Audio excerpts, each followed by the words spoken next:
next guest, Erin Huntley. Erin and I have known each other for, almost 6 years, maybe? Maybe. Probably longer. Maybe longer.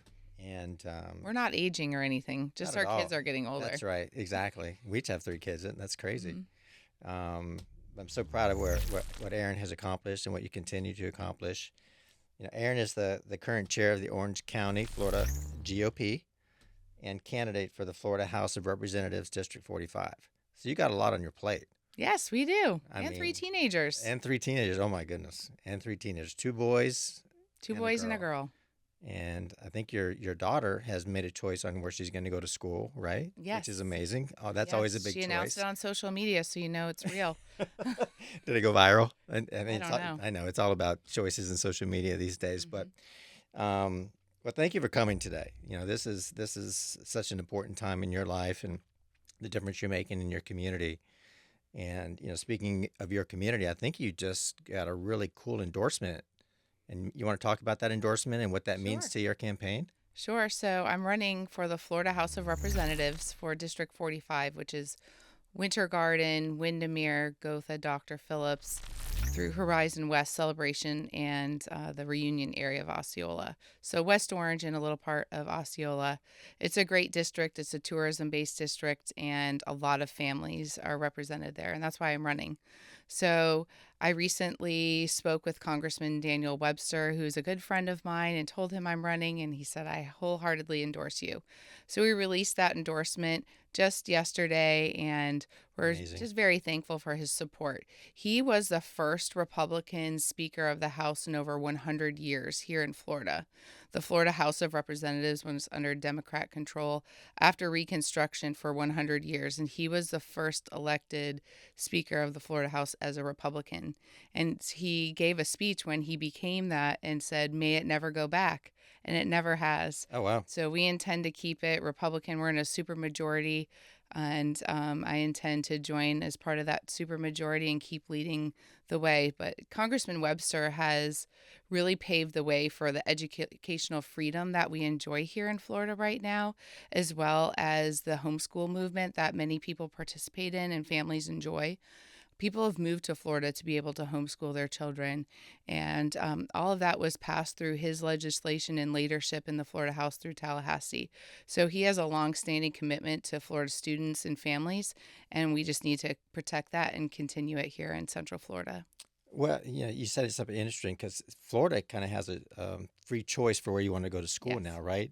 Is that something that Daniel Webster spearheaded and why some of our kids can now choose to go to private school rather than having to go to public school? Is that something that Right. he was? So he was the advocate for school choice for a long time, before it was even something popular that you hear in other states now. So he's been a long time advocate for the school choice movement, and it's really taken just hold here in Florida.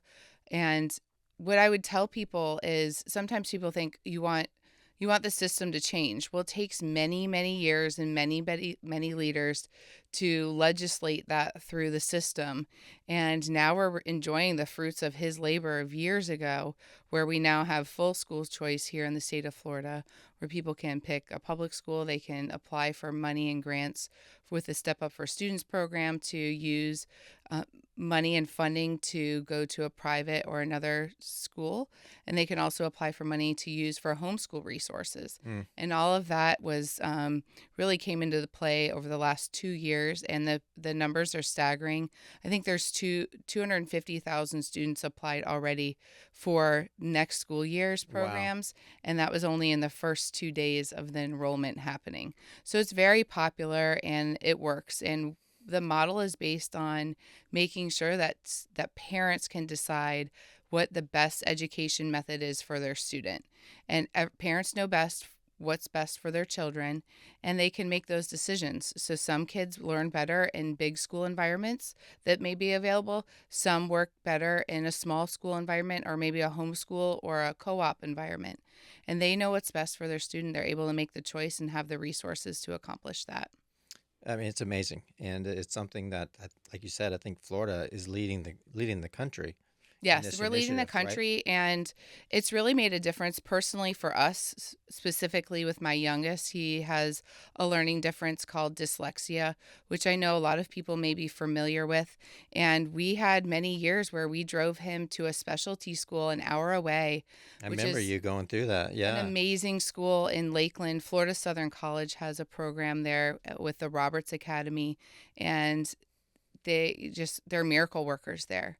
But not everybody, I took a leave of absence from my job, Hmm. drove him for 1 year, then we found a carpool, and we at that time paid for that schooling out of our pockets because there was no school choice money for him, but now there is, and as well as for his siblings.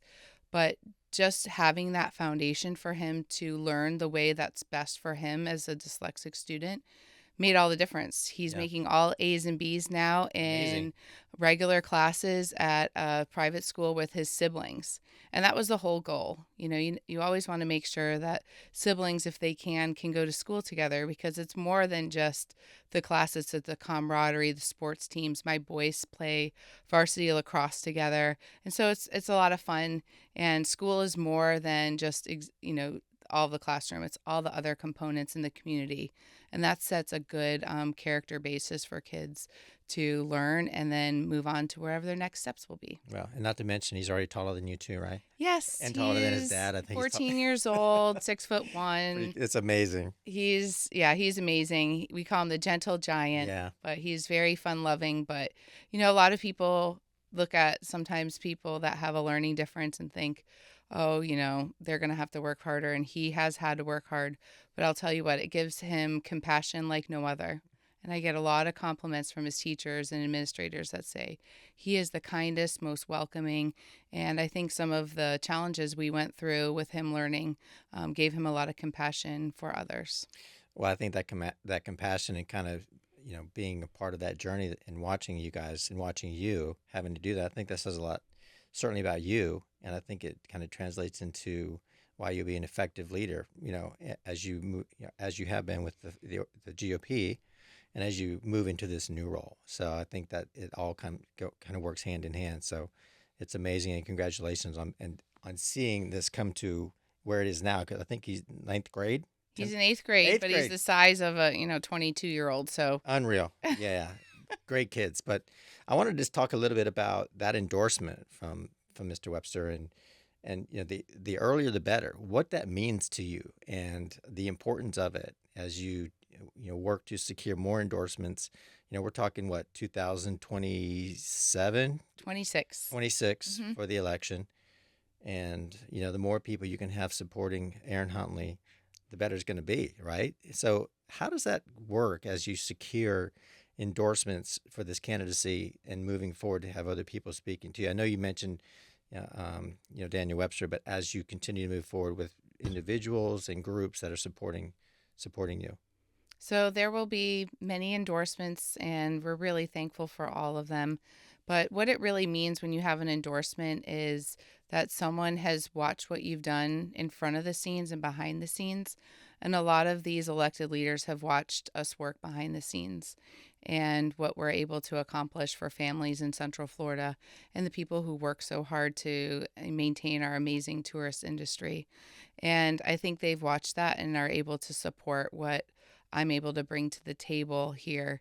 And a lot of times, I think no matter what industry you're in, whether you're a teacher in business, you own a small business, whatever it may be, you're always looking for the people who will be able to take the reins when you're ready to move on, or you find a new role, or maybe your spouse has a new opportunity, so you move to help your spouse. So me as a leader, I've always tried to make sure that I am watching out for people that will be able to replace me, succeed me Mm-hmm. in any role that I have, whether, my husband's the homeowners association president. Yeah. So we always joke, it's like, who has a crazier role, the homeowners association president or the party chair? Yeah. So between the two of us, it's always, something's always going on. Something's always But going you're on. always looking for the next leader, and that's true in any industry. You're always looking for who's going to be able to carry the torch and bring it even a step further. Hmm. And that's why we're really grateful for these endorsements, because it means I've earned their trust over the years that we've been working to change Orange County back to the family focused, common sense policies that deliver for the people who work, play, and visit here. Well, let's go back to when you decided to get involved in politics. Kind Hmm. of walk us through that beginning, what the Orange County GOP looked like, when you took over, um, where you've seen it underneath your leadership get to as you've transitioned now into this new opportunity. So, if you don't mind, maybe taking us through that journey, for the audience and letting us know how we got here today. Sure. So I've been a lifelong Republican, always a fiscal conservative and constitutional conservative. So that's never changed. But through my life, I've had roles where I've volunteered for presidential candidates when I was in college, and then took, a backseat and kind of was, just listening to campaigns when my children were little. And once my kids got a little bit older and COVID happened and we watched all the things that happened with it and the 2020 election, my husband and I looked at each other and he's like, something is off. And locally, there were some decisions made that didn't support our first responders here in Central Florida, and that made me very passionate. And also, the 2020 election got a lot of people all riled up about election transparency and what they can do. And I really just took that as an opportunity to channel that energy that people had for President Trump and thinking about the election and how it may have been different in the COVID times with a lot of the vote by mail, and channeling that into something that could be productive here in Central Florida. So the Orange County Republican Party at the time, I was a member of the West Orange Republican Women and some other groups, and the Republican Party was, a smaller group. It wasn't doing a lot to elect Republicans. And the goal of the Republican Party is to be the election machine behind all the candidates that kind of pushes them across the finish line. And I really saw a good opportunity with that. So we recruited a lot of people to work in the elections. We amassed the largest election integrity team in the state Wow. of over 500 people who were poll watchers and poll workers. And for people that don't understand what that might be, is a poll watcher is a volunteer who would go in and be designated to watch what's going on in the election process, either on early voting or election day. And a poll worker is someone who's an actual election worker who's paid by the county to facilitate the election. So either the check-in or putting the ballots in the machine, being outside, watching the line. All of those are paid positions. So we were recruiting people for that. So we had massed this team, and I was doing this just out of the goodness of my heart. And we had a bunch of us that were just interested.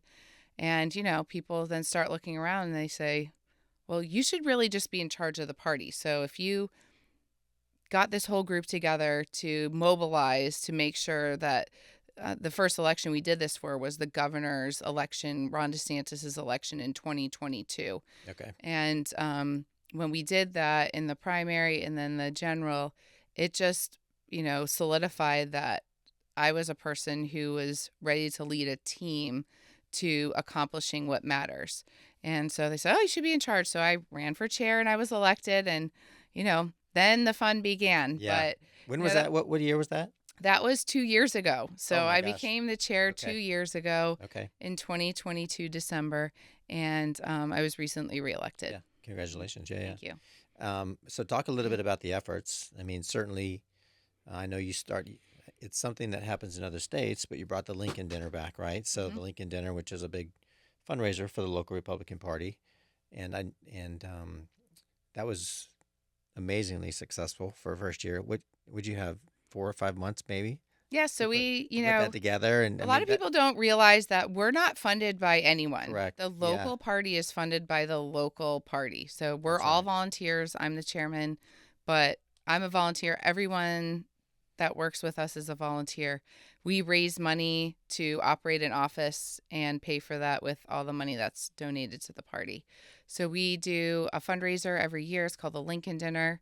The first year I was chairman, we had Orlando Magic's Jonathan Isaac as the headliner. I was Fantastic. there. He was a great speaker. Yeah. Great speaker, just phenomenal man of God Yeah. who is able to stand up in the NBA bubble and, be respectful of his country and just stay with his core biblical values, which is something I just, I respect. And he's still in the NBA. Yeah, and he's doing great. He's doing great. So, yeah, so he was a great speaker. And then this last year we had Congressman Byron Donalds, Congressman Corey Mills, Congresswoman Kat Kamek, and She's a whole amazing. group Yeah. of people. So amazing friends and supporters that, I didn't know these people 2 years ago, but now we work together because politics is a team sport. Yeah. A lot of people see it as, an individual candidate, but it's really a team sport. And when we all come together, we're able to accomplish amazing things. And we saw this past year in 2024 election. Well, speaking of accomplishing amazing things, talk about a historically blue county, Mm-hmm. right? And kind of the groundwork that you and your team have been able to lay out and the changes that you have seen and where they continue to go. So it's been a wild ride. When I became chair, the Democrats were in a high majority of Orange County, 43%. Now they're tickling 38%, and that's in a little over 2 years. So we've really seen a dramatic decline, and I really believe that's because the Democrats have forgotten what the core values of this area are. And, all the attacks they have on our candidates, I never hear from them from voters. Voters talk about things like closing the border, keeping public safety at paramount, and supporting our first responders, fiscal responsibility. And we've been able to deliver on that. And that's why President Trump was reelected with, just record numbers. In Orange County, President Trump received in 2020 33% of Orange County. He received a little over 43% this time. So that's a giant swing towards the Republicans. And that's a lot of national momentum. It's a lot of the voter registration efforts we've been working on in the party. And it's also just, our volunteers out there. We had volunteers at every voting location handing out voter guides. We had a 4-page ballot in Orange County, and that is intimidating. Yeah. And it's long, and you don't want to make a mistake or vote something that doesn't align with your values. So we made sure everyone had an opportunity. We mailed voter guides out to many households. We also handed them out. We put them on many doors in different areas to support all of our candidates. So a lot of work was done. And now we know, we kind of did a lot of different things. Now we're looking back and deciding, was the juice worth the squeeze on some of these? And a lot of it was. Some other things we're tweaking, but we're about to roll out tomorrow. I'm about to debut a program that we'll be working on for people that move here to Orange County. We did a little of this in 2022 to 2024, but now we're going to kick it up a notch. We have so many people moving here, and the reason they're moving to Florida and Central Florida is for the Florida Freedom. So we need to make sure they're registered to vote and they're registered to vote Republican. What does the groundwork look like? Like, I know people are involved in door knocking and calls, and I know you've assembled a small army to do that for you. How important is that when you see these numbers sway from blue to red and the percentage that we see in Orange County? Is that as important as it seems, or is It is. is this part of the process? How does that look and work in the whole scheme of things? So campaigns use multiple elements to reach voters, and you have to touch a voter probably at least 7 times in order to get your message out. Okay. And when you are on a ticket, such as this last year with a 4-page ballot, and you might be in the middle of it, you really got to get your message out there, because especially in a nonpartisan race. So nonpartisan races would be in Orange County, county commission, county mayor, school board.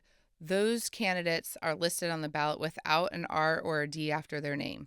But we as a party and the Democrats know as well who's the Republicans and who's the Democrats. So it's our job to tell everyone who they're voting for so they can make sure that they vote their values. Okay. So a lot of that is to education on the partisan nature of the ballot as well as the nonpartisan nature. And of course, a lot of that stuff takes money. Oh, yeah. Everything takes money. So people wonder, why do I get 10 texts a day from Donald Trump saying he needs money? Yeah. Well, a lot of that money flows, a lot of his national money was used in the swing states, and obviously it was very successful. So that's where a lot of those contributions go. State contributions as well as local ones stay more local. There's funding mechanisms for president, for U.S. senators, for congressmen, for state senators, for state house representatives. There's all different mechanisms that fund those, but the local candidates don't have as many. So it's our goal as a Republican Party to make sure our candidates are able to have what they need and the support behind them. Part of the current administration that we've seen is their openness to share about their faith. Mm-hmm.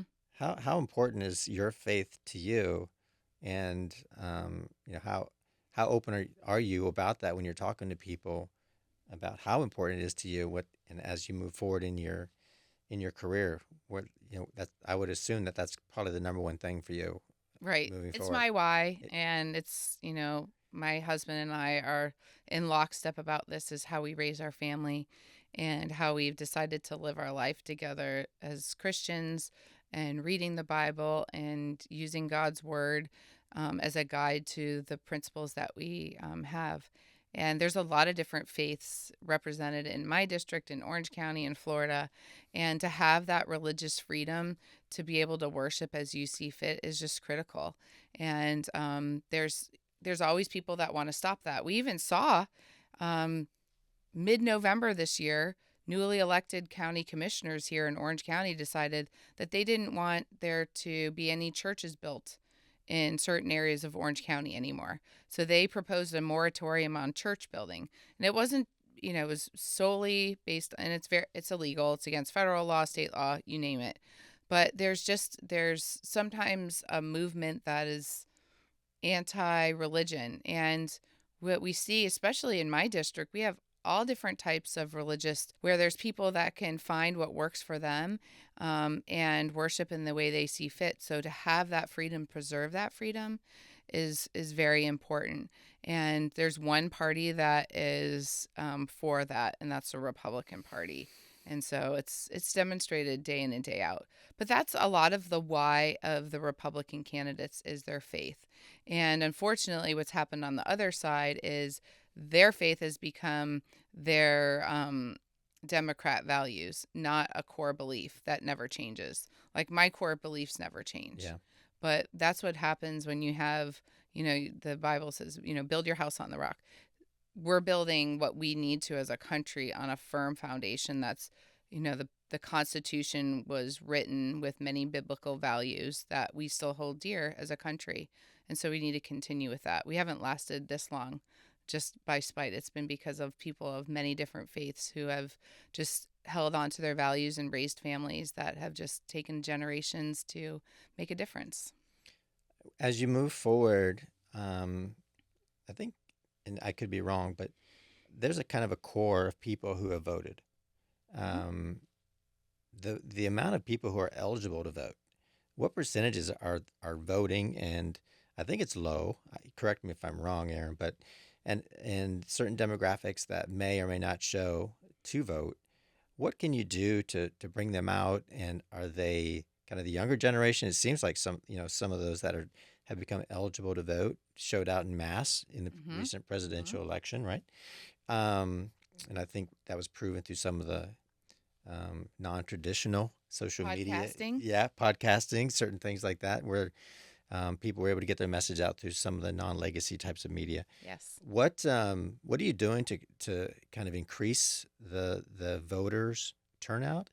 And by increasing the voter turnout, do you think that they will support a conservative Republican candidate? Is that something that you worry about by getting the word out for these people to get out to vote, or where do you fall in that as far as? Our efforts are very targeted Okay. to people who we have data and analysis that shows us if they're not registered Republican, if they're registered as a no party affiliated voter, it's called NPA. If Okay. they're registered as that, we have data that shows how they perhaps may lean depending on what kind of household.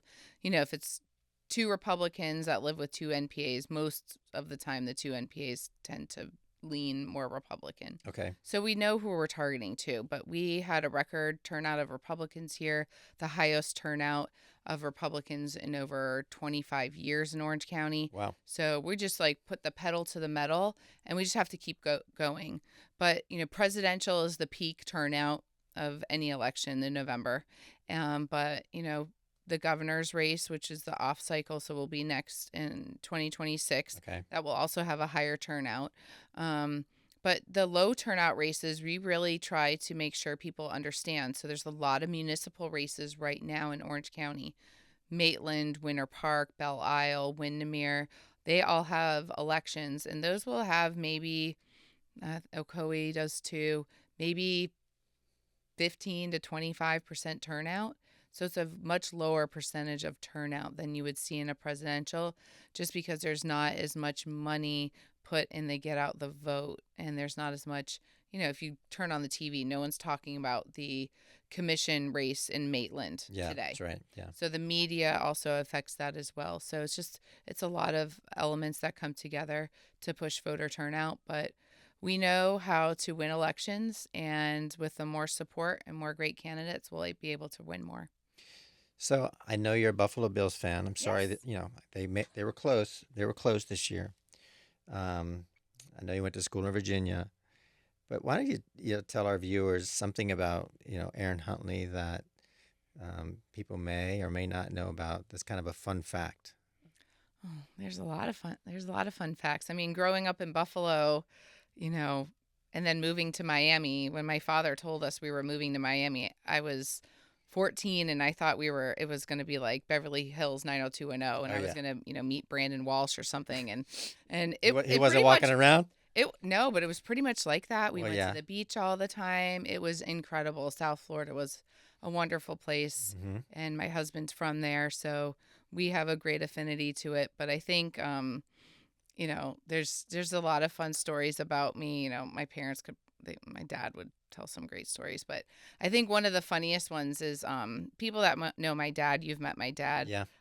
He's like, they call him the mayor. He's never been the mayor, but anywhere he would go, he would talk to people and meet people. And he worked in Buffalo when we were in Buffalo. He was in banking, and then. The financial markets in the mid-90s dried up, especially in the Rust Belt area of the country. So we moved to Miami. And so he was a manager of, vice president of a bank there called Gold Dome, which is a historic building in downtown Buffalo, which actually has a gold dome on top. And so it's still there. It was bought by multiple different banks over the years. But a few years ago, we took the kids up to Buffalo for, Christmas and see the snow. All the Floridian kids love to see the snow. Oh, yeah. And we went there and I was like, okay, kids, I want you to see where Papa was, the manager in, 1992. Yeah.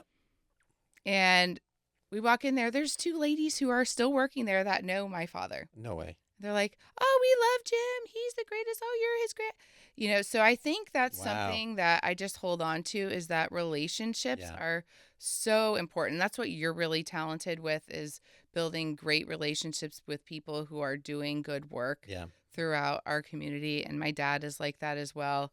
But, him and I have always been in cahoots with a lot of different things. He used to do the grocery shopping when I was a kid. And so we would go Saturday morning, we do the grocery shopping together. Okay. And I always loved when he would come home from the bank, he would bring like old forms that they were getting rid of. Remember the old carbon copy ones? Yeah. Oh, yeah. Oh, and we used to just fill them out. I don't know what we were doing, but we had a great time. But we'd go grocery shopping and there would always be contests where you could, fill out forms. So that's right. He would shop and I would just fill out forms everywhere. I don't know what I was filling out. Well, one day I filled out a form, put it in a box, and then we went home. Later that week, my mom received a phone call, and some lady was calling. She said, hi, I'm calling to talk to Erin. And my mother said, Erin's 8 years old. Who are you?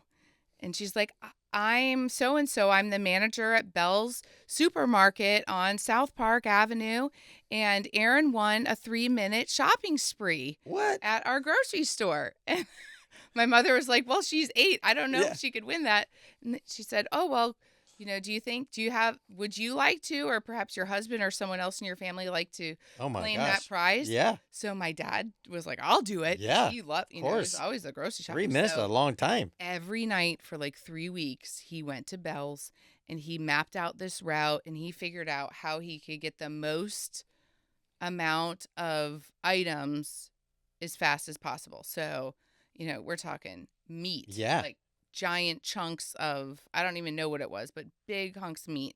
And this was also, you're my age, so Yeah. remember the supermarket sweep. Very young. We're still You very know, young, we by the way. loved, yeah, we loved that show. So it was Yeah. just like a real life version. But we had a neighbor across the street who had a baby, so he got diapers and paper towels, and there was a lot of Buffalo Bills gear because that's, Buffalo Bills. Wow. They sell that in the grocery stores there. So it was incredible. So we got to take the day off school, watch my dad do the 3-minute shopping spree. Did y'all The get to news have your was own there. carts with him?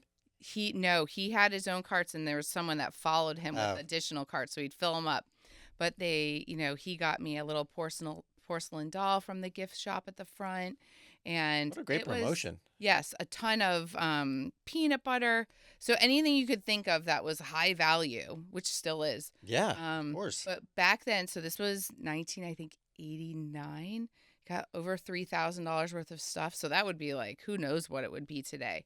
But it was just such a great moment. And Yeah. that just shows like how anything Yeah. you can do in life might change your life. And my dad has That is a always great been the story. same fun Yeah. personality. And, we love Buffalo, the people, the character, the grit of the people from Buffalo, New York.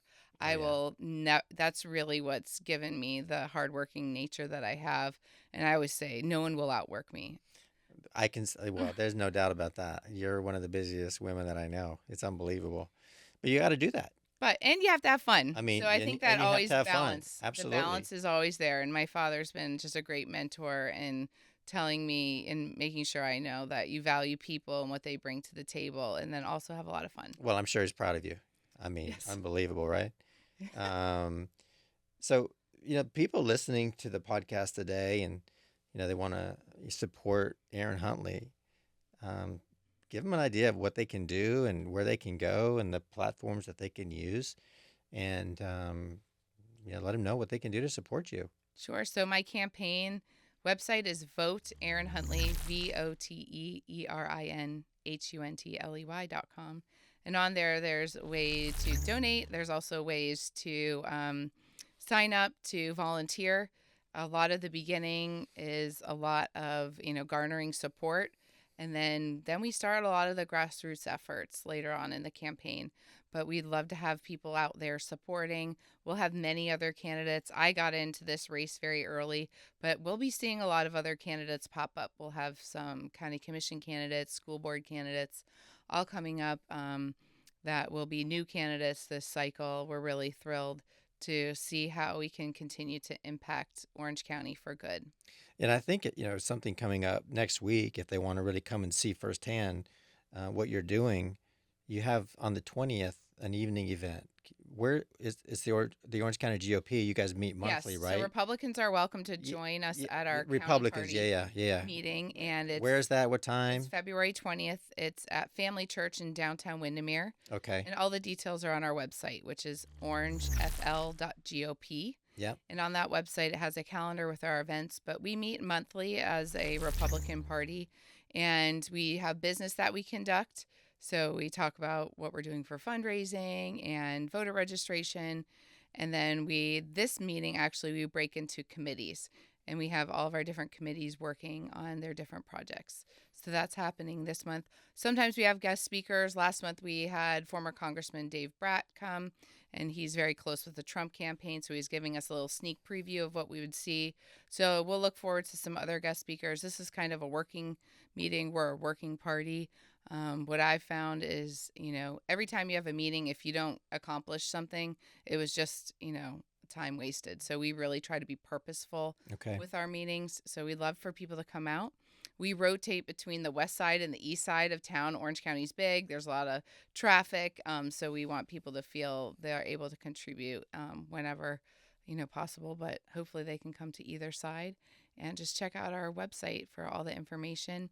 We'll also have a volunteer training night in May, so more information about that is coming soon. And for the event on the 20th, they want to come as a first timer. It's free, right? They can It's just come free. check it out. Yes, it's free to become a member of the Yeah. Republican Party. It's free. You just sign up. You're actually something called a precinct committee man or woman, which means you are the Republican representative elected politically to make sure you deliver your precinct for the Republican candidates. Okay. So like my precinct is precinct 134 in Windermere. And so I'm responsible for making sure that 134, all the people get out and vote. So when you're a member of the Republican Party, you actually represent where you live. So you Okay. can be the face. So, if I'm out walking my dog, before I was chairman, people knew I was the Republican girl, and they would just say, "Oh, what's going on with the election?" I say, "Oh, we're making phone calls for Marco Rubio at the time." Okay, so we would just print a list, and you can be the face of the Republican Party where you live, and just making connections and making sure that people have the information that they need. And if you haven't been, you have to go just to hear the Star Spangled Banner being sung. Yes, we have a celebrity singer. A celebrity singer. That's amazing. Gail Sims is amazing. She's been a precinct committee woman for many years. Her late husband, was a former state senator here in Florida, so she has a lot of experience in getting things done for Republicans. So we're just glad. And she is a classically trained opera singer, beautiful singer, and she sings for us every meeting. She's 88 years old. 88 years old. Well, listen, we're thankful for you coming and giving us a little bit of your time today. We wish you the best as you continue, down this path. And just want to say thank you so much. Thank you, my friend. And welcome. Thank you. Appreciate it.